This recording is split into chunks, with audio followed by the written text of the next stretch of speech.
listinha, na verdade, não é uma listinha de perguntas, não, é uma listinha de provocações.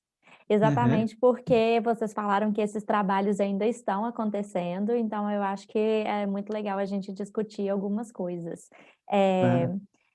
Quando a Jaqueline estava falando do trabalho que ela fez, né, que foi seu TCC, se eu não me engano, né? É, é, vários É, dos isso. meu TCC foi Aí após.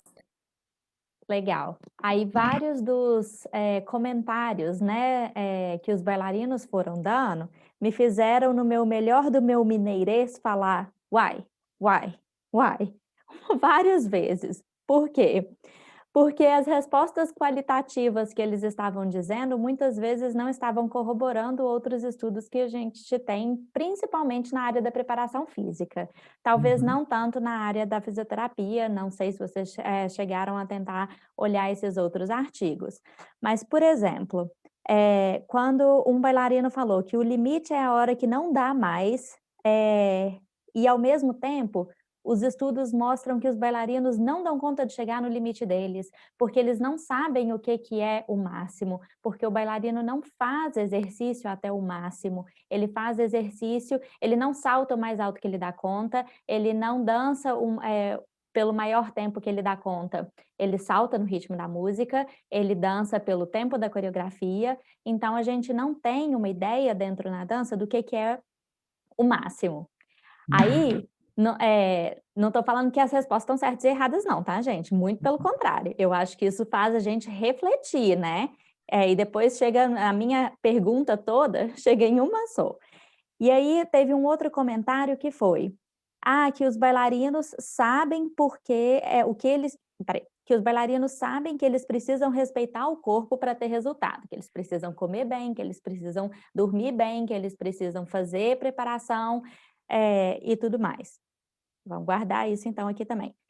E que, que eles acham que a repetição dos movimentos errados causa lesão. E que ainda tem uma coisa para a gente pensar a respeito, disso também, que é muitas vezes a repetição dos movimentos que estão certos também vai causar a lesão, porque não é só o movimento errado que vai te causar uma lesão ali, às vezes aguda ou muito ou às vezes crônica, mas é a quantidade quando você não está preparado que vai ficar ali desgastando mesmo que o movimento seja certo. Então, eles não têm essa percepção de que o que eles estão fazendo também é uma carga para o corpo deles, né? E a última questão aqui, o meu último why, foi a questão do confrontamento e do. eh,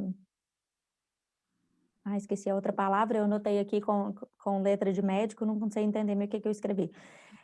Mas que elas não corroboram com os artigos que falam que os alunos, mentem, na verdade, que os bailarinos mentem sobre as lesões, por conta do medo de perder os lugares. Então, tipo assim, os próprios bailarinos falam: "Ah, não, a minha lesão é pior que a sua", e ficam lá tentando falar sobre a dor que estão sentindo, mas isso não corrobora com os artigos que falam que eles mentem sobre isso exatamente pelo medo.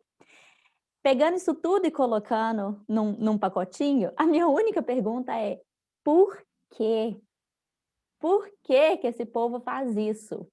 Por que que eles sabem de uma coisa e não tomam atitude?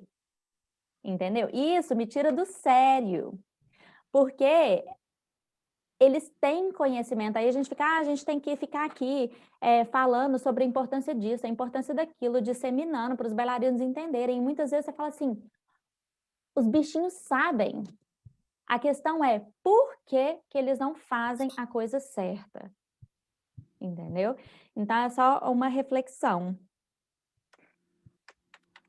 É isso Ô, mesmo. Bárbara, É, na minha pode vida comentar aí o que quiser, profissional, porque nem é uma é, pergunta não, sei lá, é só mas um assim, desabafo também. na minha vida profissional, assim, que eu estou com 50 anos de carreira, né? O bailarino não tem muito dinheiro, não. Exato, E exato. essas coisas são bem caras. E às vezes é difícil também achar um profissional no lugar que a pessoa está, sabe? Mas eu já vi muito bailarino parando de dançar porque o salário dele não pagava as sessões que ele tinha que fazer de Mas a gente está fisioterapia. falando Paula, de bailarinos profissionais aí, talvez. Talvez o bailarino que a gente pode considerar aqui também é aquele que está gastando dinheiro, horrores num colã, que vai em todas as competições que tem, nacionais ou internacionais, entendeu? Que tem uma carga horária de, vamos falar, das tais 25 horas por semana, mas que não prioriza fazer trabalhos de preparação, de fisioterapia preventiva, de cuidar das lesões. Então, chega uma hora que às vezes eu não consigo entender, passa do meu limiar de capacidade de raciocinar em cima, Pode sabe? ser uma postura mesmo geral, né? Assim, de cultura mesmo, né? De não procurar, de não procurar isso, né? E também medo exatamente de procurando isso, ter que parar de dançar e perder o solo, É ou a engraçado. apresentação, né? A Isso, gente já dançou com início de pneumonia, né? isso que a Bárbara falou da mentira, né? Que eles mentem as coisas. No nosso estudo, por exemplo, qualitativo, acho que uns 2 bailarinos, 3, chegaram na hora de perguntar o que que era lesão e tudo mais, deles perguntarem, tipo, mas esse áudio vai ser mostrado para a direção? Esse áudio vai passar, não sei o quê? Da gente, não, é totalmente pra gente, nossa pesquisa, ninguém vai, da direção em si, ninguém vai ler, ouvir, nem nada, né? Então tinha uma questão muito que eles só iam contar pra gente algumas coisas se a gente não fosse mostrar pra direção. Então, na própria fala deles, a gente já percebia que, tipo, eles poderiam mudar a forma de falar se esse áudio fosse passar pela direção, entendeu? E com certeza tem esse exibicionismo da lesão, né? Eu mesma lembro de quando eu era pequena, eu nunca tive bolha para dançar, não sei por quê. Tênis me dá bolha, mas sapatilha de ponta nunca teve. E eu era louca para ir de chinelo para a escola com o pé todo enfaixado, né? Cheio de esparadrapo, porque eu achava aquilo lindo, todo mundo ia saber que eu era bailarina, entendeu? Então existe sim um pouco disso, mas às vezes talvez porque a gente realmente tenha que mudar a cultura da coisa. Não é só a informação que a gente está produzindo no laboratório, mas cadê os professores de dança? A gente está fazendo esse congresso aqui e assim, o tanto que a gente divulgou, e tem pouquíssimos professores que estão aqui assistindo, a gente está praticamente apresentando os nossos resultados para os nossos colegas. Mas isso acontece também quando a gente... isso é... Agora, sabe o que eu acho? No 30 anos atrás, assim, a gente resolvia muita coisa com Bezerol e também muita coisa. Tô entregando aqui, gente.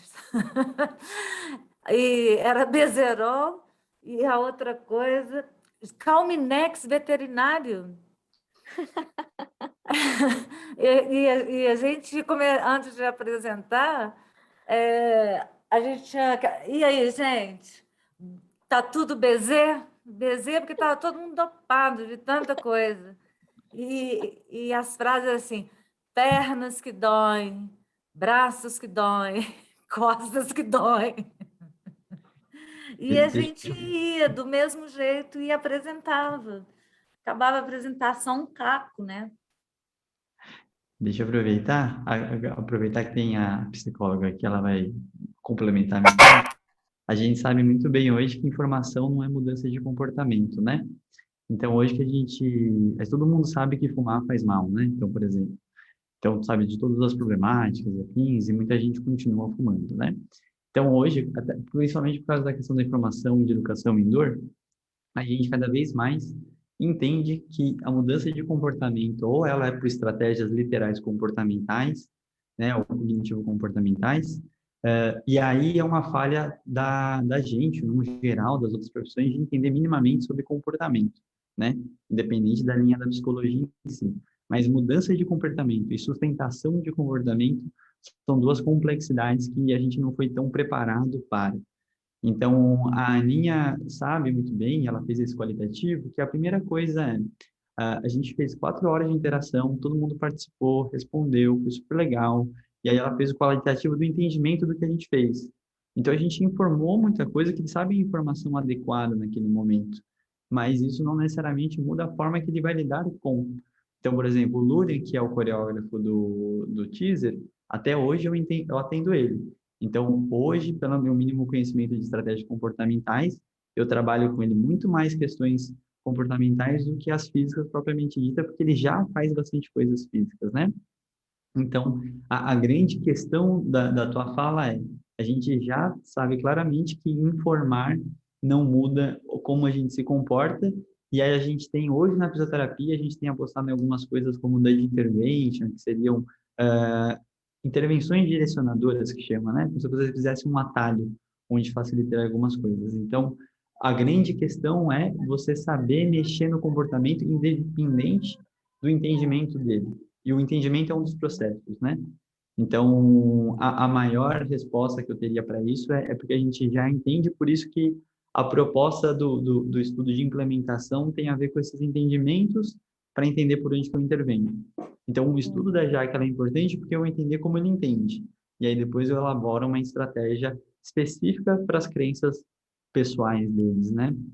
Obviamente que não é falar como fazer, mas ir dando direções e mostrando caminhos de como se comportar, né? E trabalhando com reforços positivos e negativos e afins, aí obviamente que Maria Cristina vai falar muito melhor que eu, né?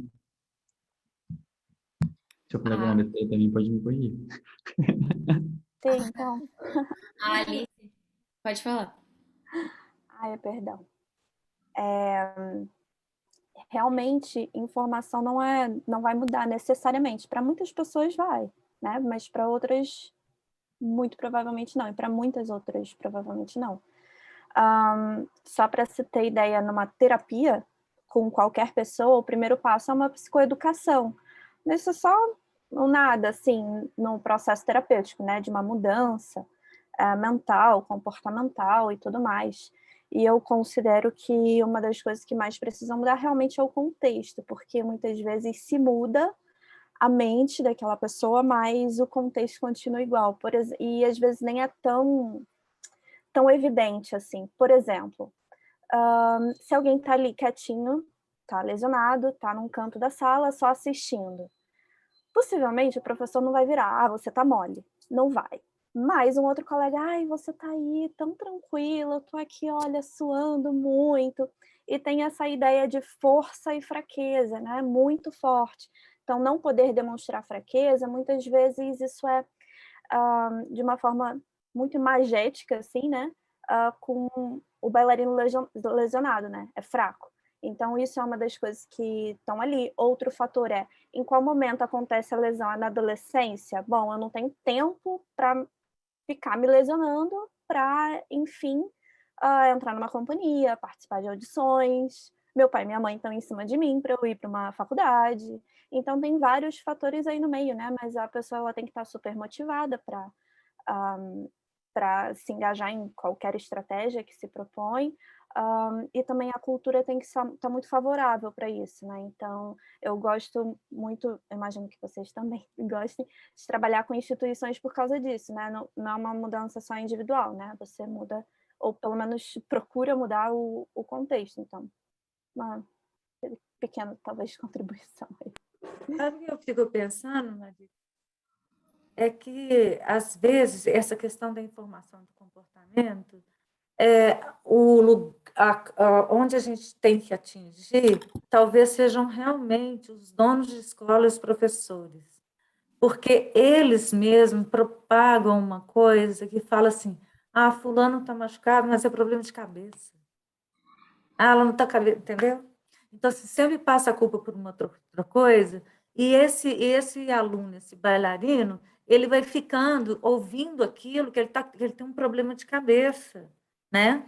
E outra coisa, às vezes, o exercício que foi dado, da maneira como foi dada, ou a coreografia que é muito repetitiva, os ensaios são muito duros, e esse bailarino machuca, ele machuca porque estava difícil, porque estava duro. Mas aí a questão não vai para ele, não vai para os ensaios, não vai para a maneira, vai para o bailarino, a culpa é dele, sabe? Eu vejo muito isso, assim. E ele se sente culpado. Eu machuquei porque a minha cabeça não estava bem. E eu acho, então, que essa postura, porque eu sou pedagoga também, né? Então, assim, eu acho muito importante a educação do adulto, o adulto se enxergar como adulto, sabe? E ele não se comportar como uma criança e ele acolher esses alunos de uma forma respeitosa e de avaliação de um todo, né? Desse aluno, do mundo dele. Bom, acho que eu vou me repetir. Bárbara, eu acho que eu gostaria de falar com um olhar, dando feedback de uma pessoa que não está dentro dessas pesquisas mais acadêmicas. E eu gostaria, eu entendi, assistindo eu tenho 2 dias que eu estou assistindo, eu entendi que essa primeira tentativa que veio acontecer neste congresso dá um pontapé na necessidade que existe de institucionalizar a dança com mais propriedade, com mais profissionalismo, com mais entendimento. E quando a gente olha todos os problemas que existem na dança, a gente acha até, olhando de fora, que não vai ter solução. Quando a gente vê de uma maneira científica, com cada um botando sua pesquisa, seus estudos, a gente olha e fala, olha, o problema está totalmente estrutural. De todas as pesquisas, elas todas foram feitas em cima das dores. Todas estão resolvendo uns problemas. É claro que muitos aí já devem ter participado de estruturas melhorando e tendo resultados mais positivos dentro do que estudou, pesquisou e que acredita que vai ter bons resultados. E aí, o que eu diria?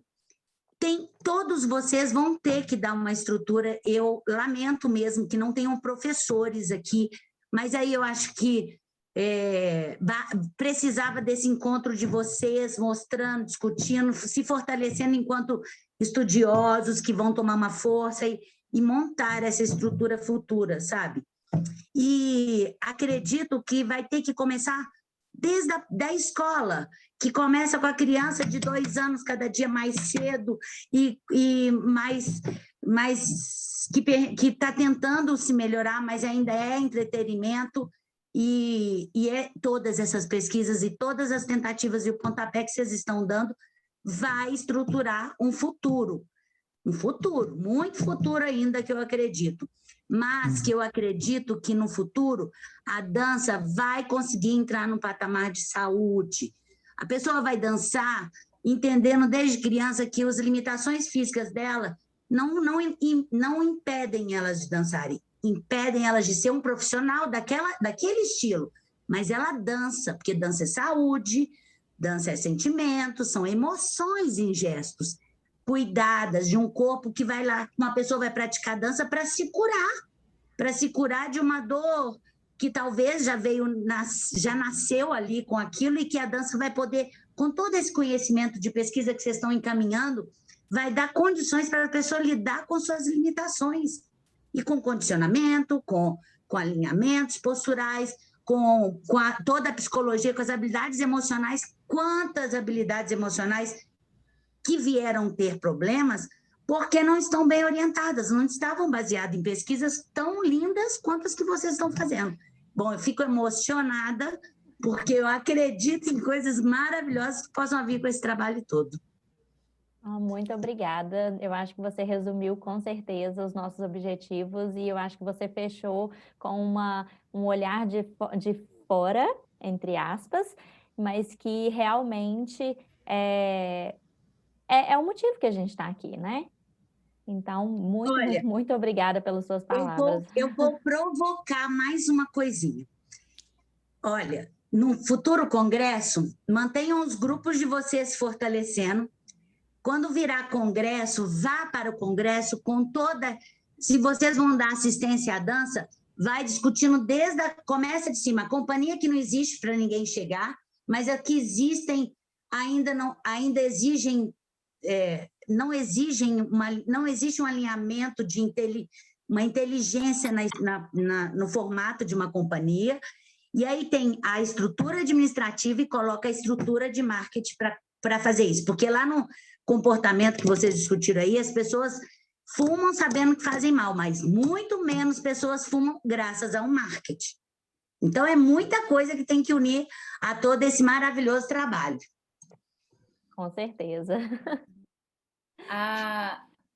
Só um adendo. A Alice fez uma pergunta a respeito do fortalecimento, que mesmo as pessoas sabendo, né, ela não é do meio, ela disse que ela achava que as pessoas faziam.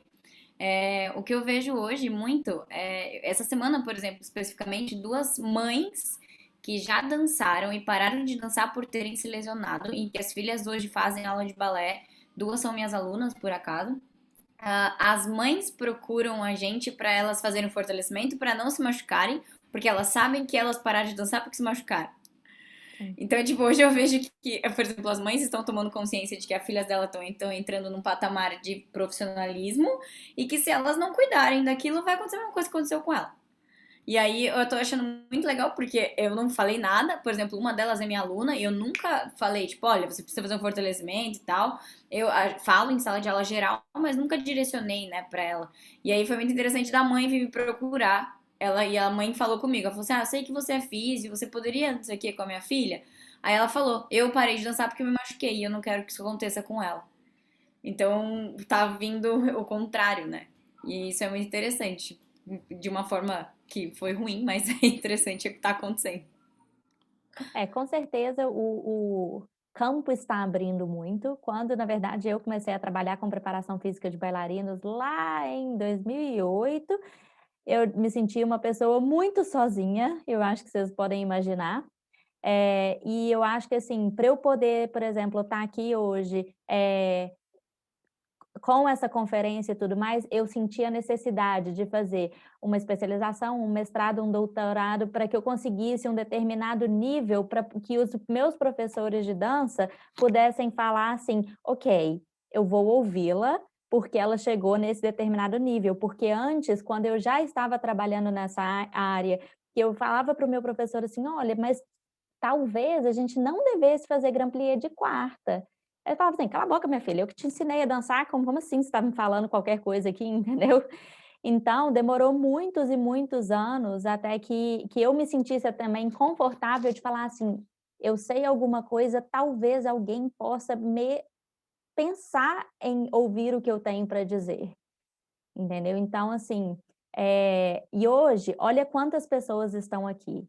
Olha quantas pessoas a gente teve mais de 500 inscrições para o congresso e, acho que a gente chegou num lugar muito interessante para esse primeiro evento que a gente está produzindo, né. E por que que eu falo "a gente"? Porque não sou só eu não, somos todos nós, entendeu? Todos nós que estamos aqui. Eu organizei, mas o evento só aconteceu porque todos nós fizemos parte. Então eu acho que assim, realmente a gente está com o queijo e a faca na mão agora para poder falar a respeito, porque, quando a gente está no coletivo, a gente alcança mais pessoas. Uma pessoa isolada, ela faz pouco barulho, mas quando a gente realmente começa a gritar, cada um no seu lugar, que seja sei lá, grita a Bárbara de Minas, grita os meninos lá de São Paulo, grita de tudo quanto é canto. Aí sim a gente consegue fazer barulho, e eu acho que essa foi a ideia desse congresso, né, de dar esse pontapé inicial.